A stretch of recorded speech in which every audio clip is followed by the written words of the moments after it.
itu guru saya pernah bilang, hargai pasienmu karena 3 hal. Keberanian dia datang, waktu yang dia korbankan, sama materi.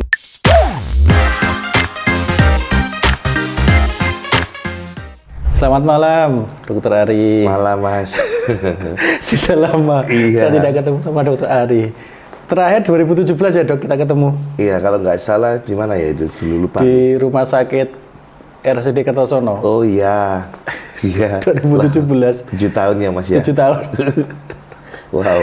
Saya interview Dokter Ari sebagai dokter yang dokter yang menurut saya berbeda dengan dokter-dokter pada umumnya. Waktu itu ya, masalah itu ya, saya pakaian ya. Iya, pakaian. Dan sekarang sudah 7 tahun kita ketemu lagi. Iya. Itu sudah kemana saja, Dok? Setelah dari RSUD Kertosono dan sekarang di RSUD Simpang 5 Gumul. Ya, jadi kalau untuk itu, Mas ya, RSUD-nya itu saya hanya cuma pindah sekali dari RSUD Kertosono ke RSUD SLG. Tapi kalau yang untuk yang lainnya itu masih tetap. Jadi pindahnya hanya antar RSUD aja. Dari Kertosono ke SLG. Ke SLG. Ya. Berarti yang di RSUD SLG itu mulai tahun berapa? Tahun 2019 awal. 2019 Januari. Awal Ya, Januari. saya masih ingat itu. Januari, jadi kontrak saya berakhir di Kertosono Desember, langsung fix tanggal 1 saya sudah ke RSUD SLG, Mas. Simpang 5 Gumul. Iya, iya. Itu memang baru buka kan ya, RSUD SLG tahun 2019 itu? Iya, memang 2019 baru buka, tapi untuk perekrutan karyawannya sudah dilakukan mulai bulan 6 2018. Tuh. Nah, ini yang saya mau tanyakan ke dokter, karena saya mengenal dulu waktu 2017 ini. Saya melihat sebagai orang media, Dokter Ari ini ya saya katakan anomali dari seorang dokter lah ya. Dan saya lihat beberapa di media sosialnya, termasuk yang Facebook yang pernah saya lihat, Dokter Ari ini sering memakai kaos Persebaya. Itu menjadi dokter tim atau memang bonek, Dok? Enggak, bukan dokter tim, Mas. Kalau dokter tim mungkin saya nggak punya waktu ya, maksudnya. Ya sebagai supporter lah. Kebetulan juga saya lahir di Surabaya ya, Mas ya. Jadi kayaknya sih kalau anak-anak yang lahir di Surabaya dan menyukai bola itu otomatis kayak semacam, maaf ya, kayak dibaptis langsung bonek gitu loh. Nah, jadi saya hanya supporter aja atau fan dari Persebaya, bonek gitu. Saya kira dokter tim. Enggak lah, Mas. Kemana-mana nggak ada waktu lah. Sebonek apa, Dokter Ari? Kalau dikatakan boneknya sebonek apa, ya mungkin ya bonek-bonek yang termasuk yang suka banget dari away atau laga tandang itu saya selalu hadir. Jadi di seluruh stadion di Jawa, Bali, bahkan Kalimantan saya selalu hadir. Bahkan kalau yang di GPT ini ya kayak apa ya? Kalau untuk dikatakan jenuh ya jenuh, karena kurang ada tantangan karena di kandang sendiri, Mas. Itu ya lebih ke arah dukung aja sih, kayak ada gregetnya gitu loh kalau kita away atau tandang. Gitu. Berarti mengikuti Persebaya sejak masih anak-anak ya? Iya, masih sampai anak. Sudah jadi dokter? Iya, masih anak-anak. Terus ini lucunya, pindah ke Malang tanda kutip ke kota rival. Ya itu saya vakum banget.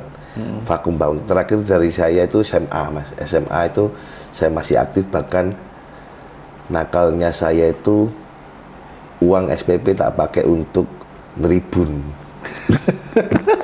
3 bulan, saya masih ingat. Waktu 3 kuliah? bulan. Enggak, waktu SMA. Oh, waktu SMA? Iya mas, masih SMA. Orang tua saya dipanggil, yaitu akhirnya berhenti setelah kuliah.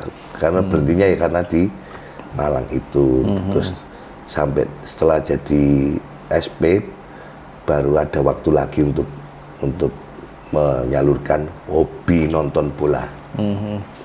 Berarti sudah ikut kemana saja dok nonton Persebaya? Kalau nonton Persebaya ini yang setelah saya kerja mas ya? Setelah kerja? Nah, setelah saya kerja ya Sleman, Manahan, Bandung itu udah 3 kali.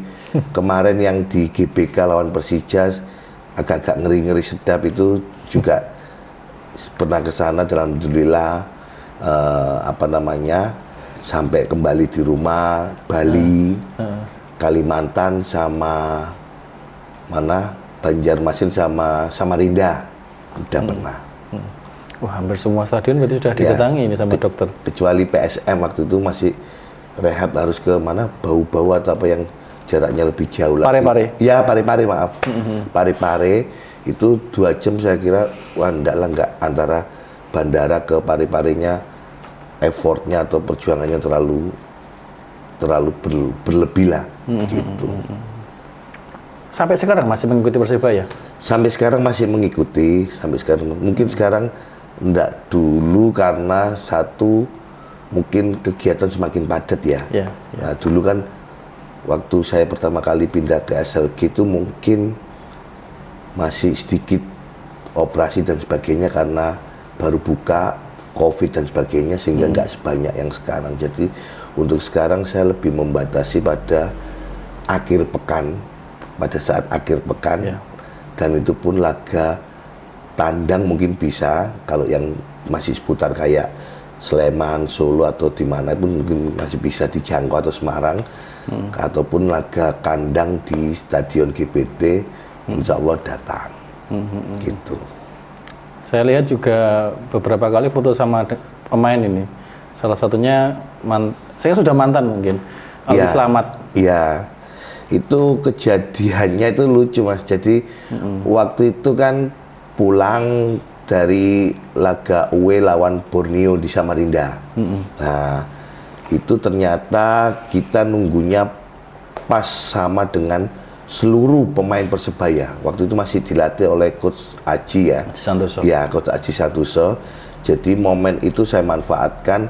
Jadi pemain itu kalau menunggu tuh ya kadang seperti anak kecil, ada yang main di tamanan anak kecil, ada yang kalau yang untuk pemain luar lebih ke arah makan sama dengerin musik itu ya saya datangin minta foto walaupun pada saat itu Persebaya mengalami kekalahan. Tapi mereka semuanya welcome kok. Welcome maksudnya enggak ada yang enggak ada yang kesannya sombong atau apa. Gitu. Dan dokter juga berbaur dengan bonek-bonek yang lain. Ya. Ya otomatis. Jadi tapi berbaur dengan bonek yang lain itu yang saya tangkap itu persaudaraannya jauh lebih tinggi Mas. Jadi enggak memandang kasta sosial apapun. Itu yang saya pahami. Jadi kita harus satu komando, dalam artian kan kalau ada apa-apa kan biar bisa saling itu. Terus di sana itu kesannya itu kayak kita kalau pas menang itu waduh ini di kandang orang agak sedikit bangga lah kita di kota orang bisa memakai atribut dan saat itu menang. Tapi untuk yang sekarang itu jauh lebih bagus, maksudnya enggak sejahiliyah zaman dulu ya. Bonek zaman dulu memang saya akuin memang semuanya takut lah kesannya, tapi sekarang pelan-pelan stigma itu dirubah. Dan bonek yang lain tahu kalau Dokter Ari seorang dokter. Enggak, awalnya enggak Mas. Jadi kalaupun ditanyain itu saya ditanyain kerja apa gitu, mungkin teman-teman bonek yang lagi lihat ini ya mungkin tahu bahwa saya ngakunya mesti kalau enggak agen asuransi, Agen asuransi. ya, atau kalau nggak gitu leasing sepeda motor. Nah, leasing sepeda motor. Bahkan saya pernah ditanyain, bonek itu leasing itu ada berapa? Ya saya dengan ya sedikit berbohong ya, maksudnya yang ngarang-ngarang juga leasing itu ada 3. Ini cerita lucu mas. Leasing ada 3, leasing yang dari dealernya sendiri, leasing yang dari bank, sama leasing sendiri. Leasing sendiri misalnya kayak abang kredit tapi modelnya sepeda motor, apa barang dagangannya sepeda motor gitu mas. Nah itu, tapi untuk leasing sendiri ya juga nggak paham, asal ngucap aja. Kenapa dok tidak mengaku sebagai dokter? Ya gini loh mas, maksudnya saya kan nggak mau istilahnya ya kita supporter itu ya kan memang dukung tim itu kan tanpa ada kasta sosial ataupun kasta apa namanya gelar ataupun status lah, karena semuanya niatnya mendukung, takutnya nanti malah apa ya kekancannya itu ewo pekewo alias nggak murni gitu loh. Itu aja sih. Kalau saya sendiri pernah dibilang orang tua saya almarhum ayah, ini mungkin petua bijak, siapapun pasti ingin jadi dokter spesialis. Kamu hanyalah seseorang yang beruntung nih, yang jauh lebih pintar dari kamu ada, yang jauh apa namanya lebih kaya, misalnya orang tuanya kaya juga banyak tapi istilahnya nggak mau ke kedokteran atau apa gitu, terkendala biaya dan sebagainya. Nah itu jadi kalau saya sih ngelihatnya itu saya hanya beruntung mas, beruntung aja dengan kondisi saya bisa sampai sejauh ini pun saya merasa beruntung aja. Tapi untuk sekarang, untuk zaman sekarang, jika itu ngelihat basic orang tua saya untuk ambil kedokteran mungkin nggak mampu untuk yang sekarang. Ya. Untuk yang sekarang mungkin nggak mampu. Dulu dapat beasiswa atau memang lebih murah? Iya lebih murah mas. Iya dulu itu jujur ya waktu itu saya masuknya via jalur UMPTN yang diumumkan di koran Jawa Pos itu kadang paginya kita lihat korannya masih saya simpan tuh, saya Stabilo nama saya. Tahun berapa dok S1 kedokterannya? Tahun 97 masuk ya? Ya jadi saya punya kenang-kenangan dari Jawa Pos itu, terutama radar Jawa Pos ya, itu saya simpan 2 itu, nama saya masuk di koran Jawa Pos pengumuman sama yang jenengan liput itu itu saya itu aja dua yang saya masuk koran. Jadi dulu itu waktu UMPTN itu fair mas, jadi gini, anak orang kaya ataupun orang nggak mampu sama itu maksudnya pembayaran dulu saya masih ingat itu satu semesternya 250, SPP-nya itu 2 juta bisa dicicil 2 tahun. Nah, itu bagi semua kalangan saya yakin bisa, bahkan seorang guru pun juga bisa. Kalau almarhum ayah saya terus terang hanya seorang serma marinir pensiunan saat itu. Jadi kalau dibayangkan nggak akan mampu kalau membiayai kuliah kedokteran yang sekarang. Iya, mungkin kalau pangkatnya serma. Iya, tapi nggak tahu ya mas, kalau ada sumber-sumber lain ya maksudnya, dimana kita nggak hanya selalu menjat bahwa ukuran jabatan tuh mesti tidak mampunya loh ya. Nah, tapi kalau untuk sekarang itu mungkin kalau saya minta kedokteran, mungkin jika saya mampu ya, dalam artian pikiran saya ya, mungkin ibu saya bilang, oh kamu itu anak ngajak kiri. Guyon mas. Tapi ya kita sadar diri lah. Tapi jenengan udah tahu kan, maksudnya di setiap FK manapun kan sekarang mahal-mahal. Sangat mahal banget kuliah di FK. Iya. Dulu S1 berarti di Surabaya? Enggak, di Brawijaya Malang. Di Brawijaya Malang. UB Malang. 97. Selesai, kemudian kerja. Langsung saya kerja di Papua, mengumpulkan modal. Lah ini yang uniknya mas, uniknya saya dulu jujur nggak pernah terbayang punya cita-cita jadi SP. Jujur ini. Saya dulu tuh dari Papua, terus habis itu pinginnya ngambil ATLS Advance itu lanjutan Trauma Life Support ATLS, atau yang bisa saya gunakan untuk saya kerja di UGD. Dulu saya pinginnya itu, harapan saya itu puskesmas, sore praktek, sudah pergi turu pulang gitu ya. Maksudnya hidup ini simpel lah gitu loh. Seperti yang saya alami sekarang ini. Lah waktu itu saya koas itu ada yang namanya Dokter Billy, sekarang Direktur Suwandi. Nah itu waktu saya masih koas, Dokter Billy barusan masuk program pendidikan dokter spesialis. Waktu itu saya niatnya daftar ATLS. Sama Dokter Billy disuruh untuk langsung ngambil spesialis. ATLS-nya malah belakangan. Saya dulu juga kaget, nggak bisa kan ATLS syarat utama. Ternyata bisa dibalik, tapi tetap ATLS.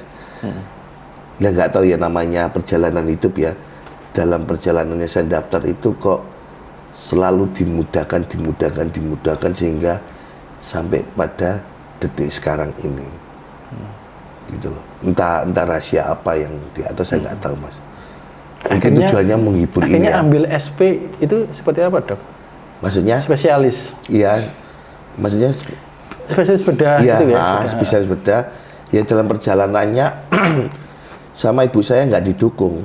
Terus terang nggak didukung karena dari yang awalnya saya tanda kutip nun sewu ya Mas ya, bisa ngasih penghasilan saya sedikit ke ibu saya, terpaksa harus stop karena saya harus sekolah. Malah ibu saya yang gantian membiayai lagi, karena kan saya ikutnya program mandiri, bukan yang dibiayai oleh siapapun.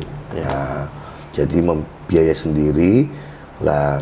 Sempat didoain mudah-mudahan nggak lulus, mudah-mudahan nggak kembali ke Papua tapi kerja di Jawa. Nah, tapi kok ternyata doa ibu saya kok nggak manjur. Di Papua berapa tahun berarti? Di Papua hampir 2 tahun, Mas. 2 tahun? 2 tahun, ya.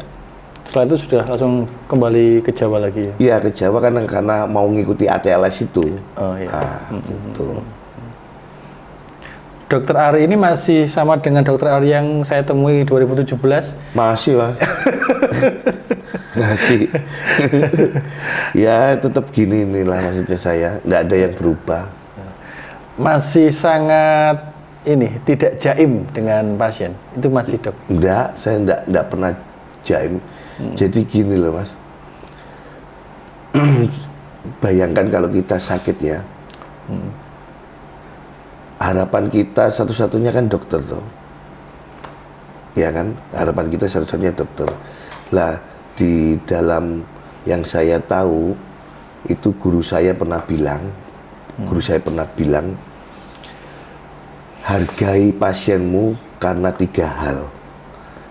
Keberanian dia datang,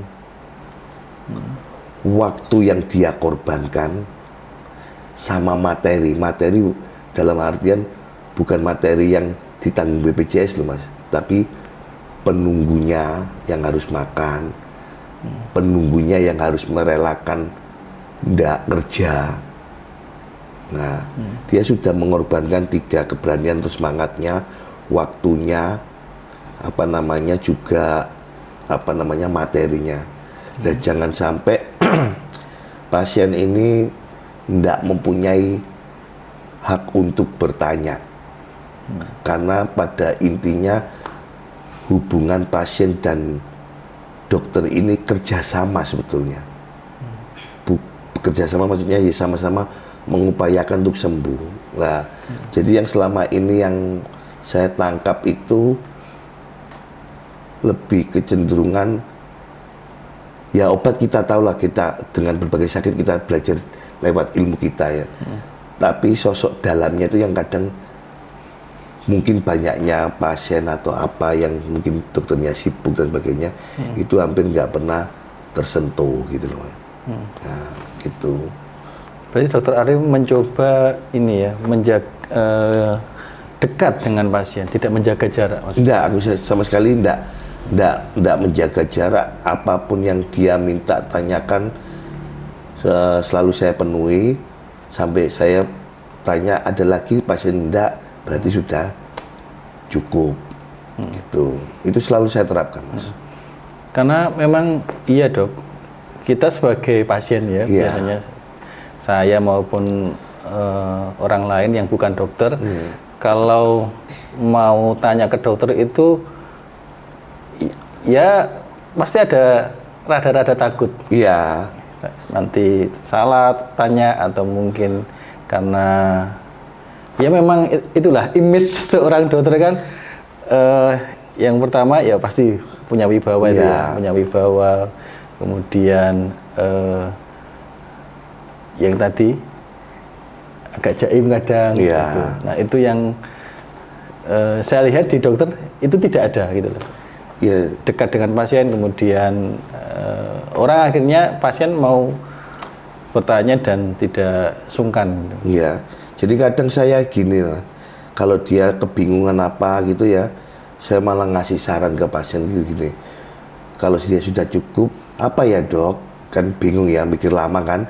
Sedangkan saya juga harus tunggu pasien yang lain yang harus mendapatkan haknya. Kadang saya bilang gini, Bu, Pak, minggu depan ketemu saya, jenengan list pertanyaan apa saja yang ingin jenengan tanyakan. Karena kan itu haknya dia untuk tanya, gitu loh. Tapi saya memahami pasien, maksudnya memahami pasien tuh yang tadi yang jenengan sebutkan, wibawa dan sebagainya, akhirnya pasien tuh ketakutan sendiri. Nah, pasien tuh ketakutan sendiri. Ketakutan sendiri itu maksudnya apa namanya? Jadi pekewo kalau melihat yang di belakang masih banyak dan sebagainya. Jujur kalau saya malah lebih suka nggak pakai jas dokter sebetulnya. Kenapa kira-kira Mas? Coba tebak. Itu tadi untuk karena dekat dengan pasien. Kalau saya mau kadang memakai jas dokter itu saya sudah menimbulkan sekat. Orang pun melihat saya pasti, maksudnya orang kalau sudah kenal, kalau melihat saya kan pasti dokter. Ini kan hanya untuk meyakinkan saja identitas saya gitu loh. Tapi kalau ini dari saya ya, jangan disimpulkan ke yang lainnya. Kalau saya memakai jas dokter, otomatis di pasien tuh 2-3 pertanyaan akan hilang. Entah kenapa. Jadi kayak nggak bisa loss. Tapi kalau saya lebih ke arah casual biasaan gitu, yang sopan tentunya, itu pasien akan lebih nyaman mengungkapkan semuanya. Bahkan saya tiap kali ke pasien, walaupun tua muda ini kebawa COVID, kalau ini yakin kebawa COVID, saya selalu gini ya, kayak gini, baik kayak gini, baik tua muda, nenek-nenek, tapi nenek-nenek biasanya gini aja, nggak tahu gini, gitu. Sampai jadi, sekarang. Tos ya? Iya. Tosnya gayanya anak muda. Iya, gitu loh. Jadi di situ nggak menimbulkan gap lah. Jadi kita sama-sama berusaha untuk mencari kesembuhan lah. Dan kalau dengan kayak gitu ya, otomatis apa ya Mas ya, masalah rezeki getuk tular pasti diatur sama Gusti Allah lah, tanpa perlu kita mempromosikan diri. Nilai-nilai itu yang sekarang dokter pakai itu didapat ketika menempuh pendidikan atau memang dari keluarga itu, Dok? Kalau untuk yang masalah ke pasien dari guru saya Mas, terutama yang guru-guru yang senior-senior di bangku kuliah berarti? Iya, di bangku kuliah, ataupun saat saya program pendidikan dokter spesialis itu kayak ngasih wejangan intisarinya lah. Untuk penjabarannya masing-masing dokter kan punya style sendiri-sendiri. Nah itu, jadi yang dikatakan sehat itu kan ya sehat badan, sehat psikisnya atau mentalnya. Nah yang selama ini kan pasien tidur itu sumpek loh Mas. Betul sekali. Nah, pasien tidur, enggak istilahnya hanya menunggu itu. Tapi saya maksudnya gini loh, saya menghibur bagi yang memang saya tahu riwayat sakitnya ya, bukan asal-asalan ya. Tapi kalau yang di ICU dan sebagainya itu memang kondisinya nggak memungkinkan untuk istilahnya itu. Jadi intinya kita terus terang dengan kondisi real pasien, keluarga pasti nerima kok. Pasti nerima. Dokter Ari kan tahu berarti kan pasien ini bisa nggak dihibur atau tidak, kan kalau di ICU jelas Ya, tidak mungkin kan. ya itu kan apa namanya, kalau untuk pasien-pasien yang selama ini yang saya hibur kan pasien-pasien elektif, maksudnya tindakannya yang memang sudah direncanakan, saat operasi juga nggak ada penyulit, dan pun setelah selesai pun cuma butuh waktu semalam aja, besoknya udah boleh pulang. Itu. Jadi yang saya hibur itu agar merubah paradigma bahwa operasi itu selalu menakutkan. Setelah operasi akan timbul kesakitan. Operasi masih punya tanggungan rawat luka dan sebagainya. Ya saya coba kikis itulah bahwa tidak semua yang dikatakan operasi itu selalu menakutkan. Kan kadang apa namanya, tiap orang kan kadang kebawa omongannya tonggo dulu orang lain bahwa operasi ini mesti mati walaupun berbeda kasusnya. Gitu. Akhirnya tadi untuk mendekatkan dengan pasien, akhirnya dokter busananya pun busana yang santai ya, pakai belang kan kadang. Ya. Kemudian pakai lurik pernah ya, Dok? Saya pakai lurik itu sebetulnya juga sering sih Mas. Cuma pas saya nggak ada kegiatan di luar, jadi kayak Jumat gitu, kadang saya tetap memakai ya yang dulu dengan pernah liput itu, lengkap dengan base cap dan sebagainya. Nah itu cuma apa namanya, kalau dilihat pasien sih lucu aja lah dengan pasien atau yang lainnya ya, dengan dilihat gitu dia senyum atau apa gitu kan, menurut saya susah amalanku lah. Tanggap sebagai amalanku lah, walaupun kesannya ini bener tak dokter gitu. Ada yang menganggap seperti itu? Iya, pernah. Ada juga Mas, kejadian lucu ya, ini waktu di SLG nih, waktu ini bahas ke yang ke Persebaya ya, ke Persebaya itu waktu itu saya hari Sabtu Minggu kan memang kadang free loh, free itu maksudnya nggak perlu memakai yang rancingan atau apa, saya pakai baju Persebaya, visitor pakai jersey Persebaya. Ya, jersey Persebaya itu satpamnya baru, cewek itu. Saya datang gini, Pak stop Pak, ini kan mau kemana? Niat saya mau usil, mau tak suruh anterin ke ruangan bangsal bedala. Nah, cuma aku nggak tega, nggak apa ya, nggak berani, langsung bilang, Mbak, saya dokter Ari mau visitor. Oh ya maaf dok. Tapi saya memaklumi karena dia satpam baru. Nah kalau satpam lama, dok,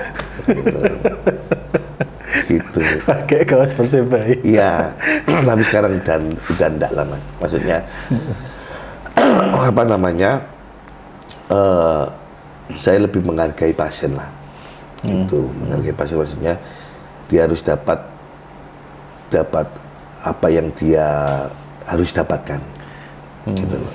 Ya walaupun kadang saya rambutan apa, penampilan atau apa tidak mengurangi tanggung jawab dan profesional saya ke pasien. Termasuk kewibawaan sebagai seorang dokter. Ya cuma mungkin casingnya aja yang kadang saya agak tanda kutip sedikitnya, tetapi saya nyaman dan pasien tidak mempermasalahkan, yang penting pelayanannya ada, pasien juga tidak merasa terganggu. Ya menurut saya fine aja sih. Gitu. Karena tadi ya tujuannya adalah pasien itu sembuh. Iya. Senang.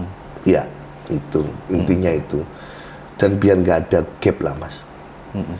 Karena nantinya ke depannya itu suatu saat entah kapan itu pasti hubungan dokter ini layaknya kayak hubungan teman akhirnya, agar lebih bisa menggali dan sebagainya. Kalau yang ini yang pasien-pasien yang bukan kegawatan loh ya, maksudnya yang kontrol itu. Dan saya lihat dokter kan juga punya ini ya, punya TikTok yang di situ sering sekali FYP, sering sekali viral. Di situ banyak sekali konten-konten dokter Ari dengan pasien, kemudian di ruang bedah juga. Itu memang bagian dari ini tadi pekerjaan sebagai dokter atau memang itu hanya sebagai hiburan, Dok? Intinya gini, ini kalau kita ngomong jujur ya Mas ya, saya dulu buat konten tanpa melibatkan apapun itu malah ndak FYP. Nah, kebetulan saya TikTok yang akhir-akhir ini FYP, intinya itu pesan yang saya sampaikan itu, dokter ini ya sama-sama memerlukan pasien, pasien juga memerlukan dokter, dokter juga memerlukan pasien. Jadi istilahnya itu tadi loh Mas, hubungan kerjasama. Nah, saya bikin konten-konten itu niatnya untuk menghibur pasien, dan saya juga sendiri intinya juga memang seneng joget ya, maksudnya saya seneng joget.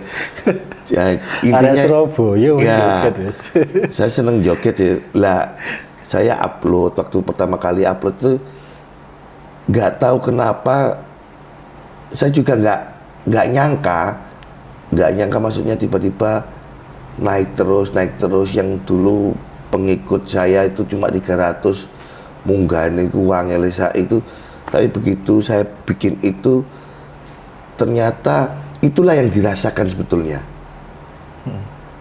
oleh orang lain, maksudnya yang pernah sakit ataupun yang pernah menjadi keluarganya yang sakit gitu loh.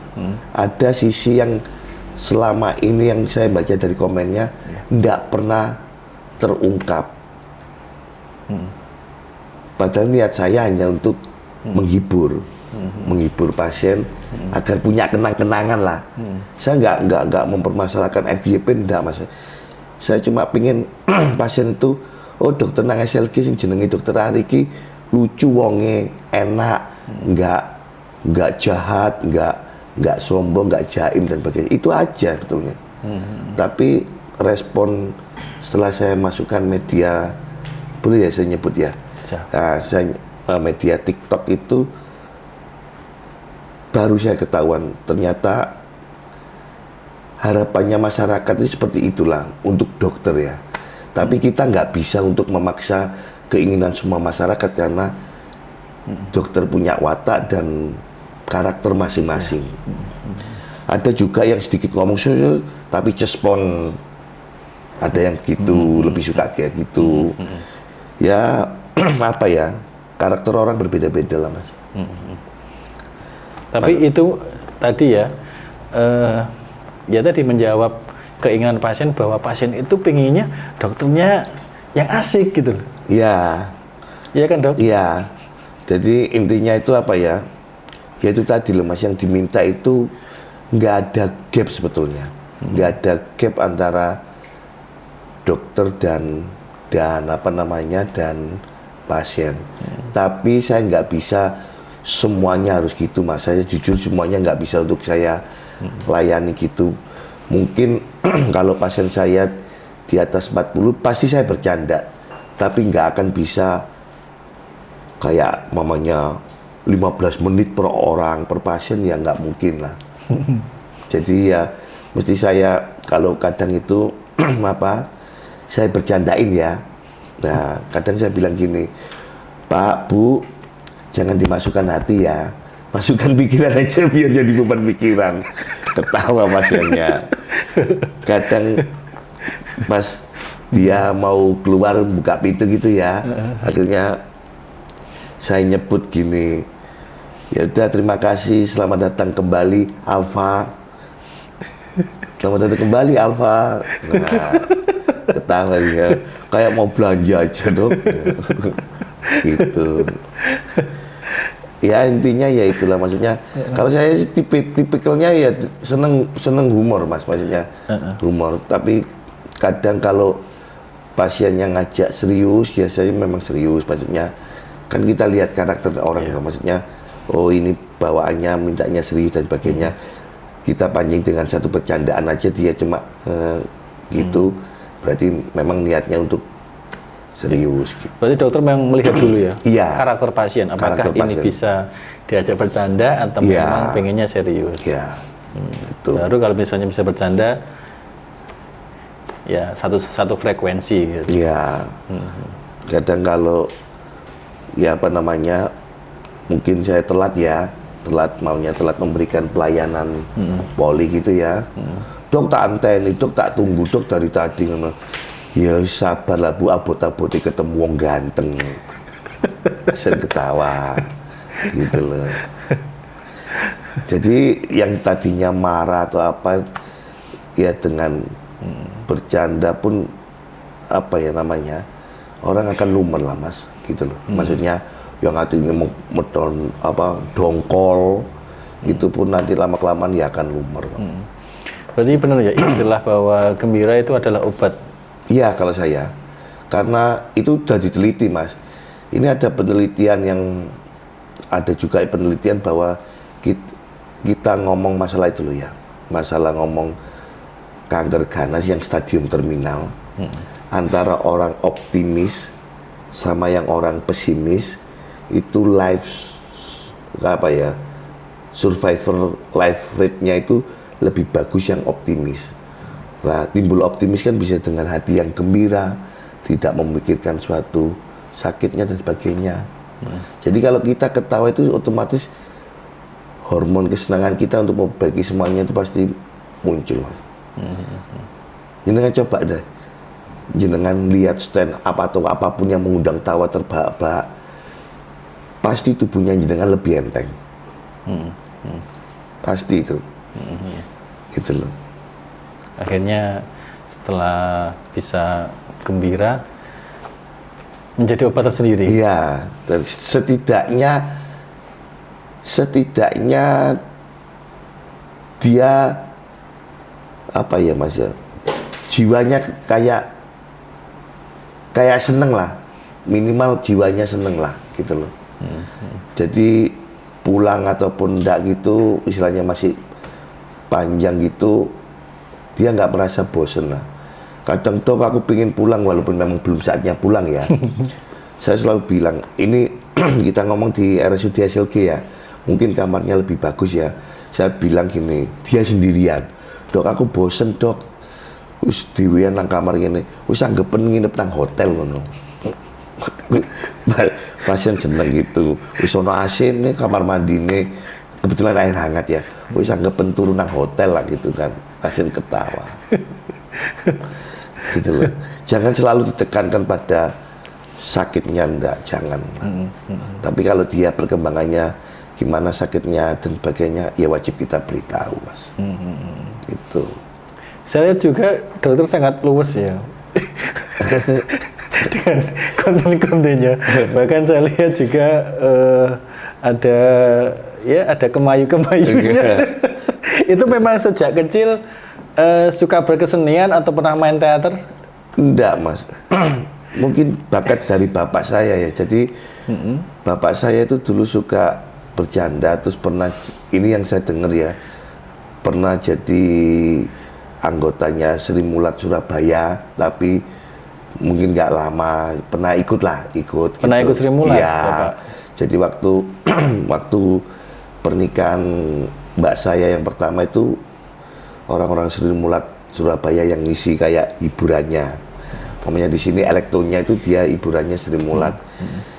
Ya apa ya, ya kayak ya suka menghibur, kan ada orang kan kadang fenomena kan kadang bukan kemayu yang dibuat apa yang menjadi suatu kebiasaan loh ya. Kadang yang memang tampaknya itu terus jadi kemayu kan orang akan membuat tertarik kayak gini, benci ya kayak gitu aja.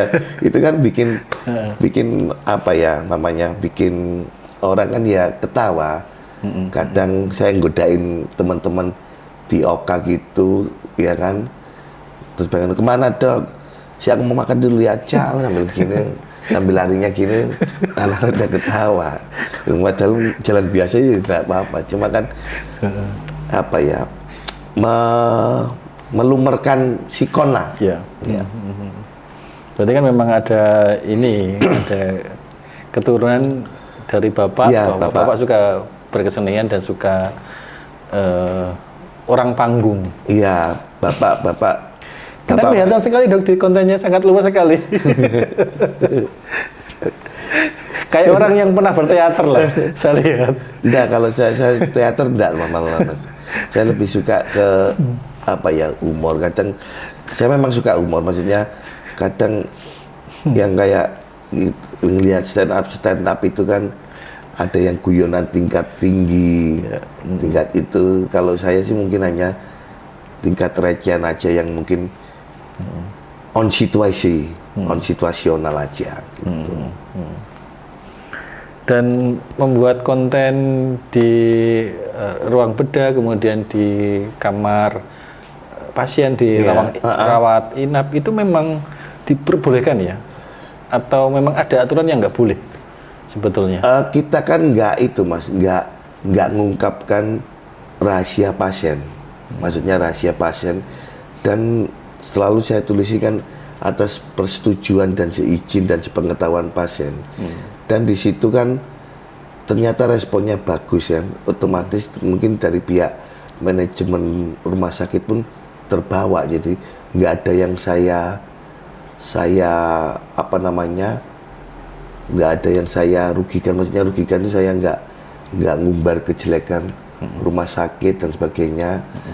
Lah terlepas dari dokter ini karakternya kayak gini-gini kan, itu kan gaya jualannya dokter masing-masing menurut saya loh ya.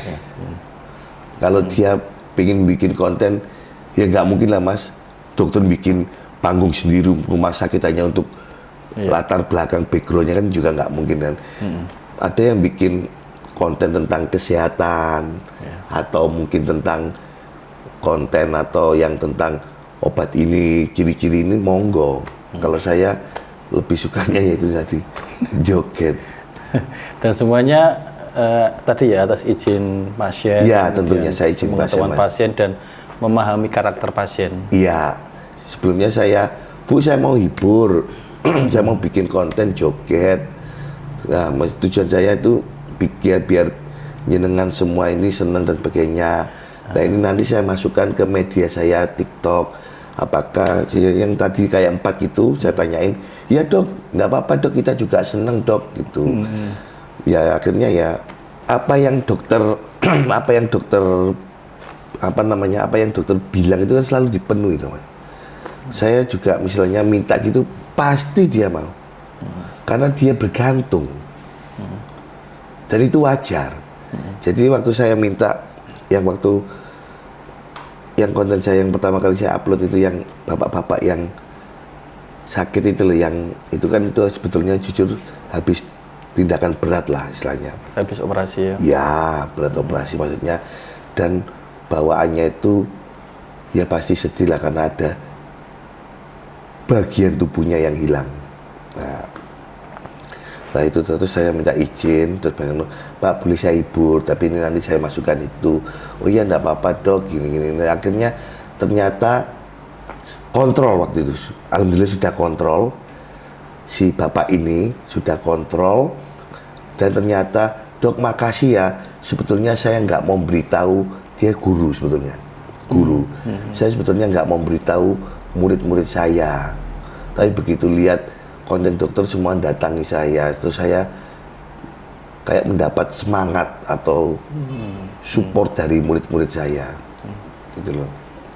Itu yang saya tahu dari apa namanya, dari pasiennya sendiri waktu kontrol. Itu, ya ternyata di balik itu, ya dia juga terhibur, gitu loh. Iya. Memang ada efeknya yang luar biasa ya ke pasien. Iya, ada. Tapi kalaupun enggak meningkat dan sebagainya, biarkan itu menimbulkan kesan yang bagus buat pasien.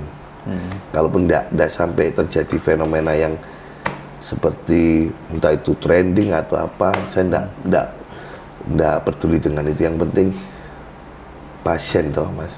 Nah, itu.